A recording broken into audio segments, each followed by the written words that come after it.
ధర్మారం మండల కేంద్రంలో CPM party ఆధ్వర్యంలో ప్రపంచ కార్మికుల దినోత్సవం మేడేను మండల కమిటీ ఆధ్వర్యంలో నిర్వహించుకోవడం జరుగుతుంది.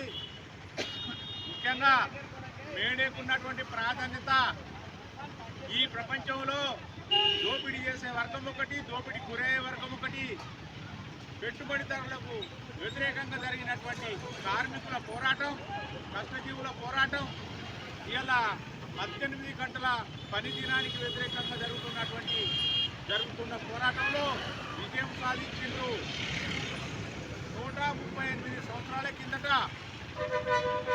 పెట్టుబడిదారులు కార్మికులను దోపిడీ చేస్తూ 18 గంటల పని చేయించుకుంటే దానికి వ్యతిరేకంగా జరిగినటువంటి మహత్తరమైనటువంటి పోరాటం.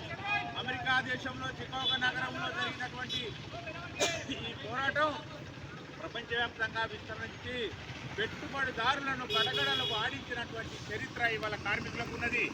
ఆ సందర్భంగా పెట్టుబడిదారులు దిగొచ్చి 8 గంటల పని దినం చట్ట ప్రకారం చేసినటువంటి ఘనత ఇవాళ కార్మికులు విజయం సాధించారు. కాబట్టి ఆ సందర్భంగా ఇవాళ మేడే జరుపుకుంటున్నాం. ఆనాడు జరుగుతున్నటువంటి అమరవీరుల పోరాటాన్ని పూర్తిగా తీసుకొని ఇవాళ మేడే జరపాలా.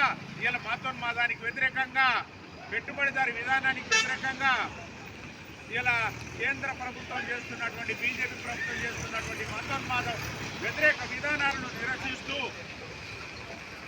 కార్మికులంతా ఐక్యంగా ఉండాలి, కార్మిక వ్యతిరేక విధానాలను నశించాలి, కార్మికుల హక్కులు నాశనం చేస్తున్నటువంటి రాజ్యాంగ ధ్వంసం చేస్తున్నటువంటి ఈ బీజేపీ ప్రభుత్వ మతోన్మాద ప్రభుత్వ వ్యతిరేక విధానాలను నిరసిస్తూ ఇవాళ ఈ మేడేను ఘనంగా జరుపుకుంటున్నాం. ఈ సందర్భంగా నేను పిలుపునిస్తున్నాను.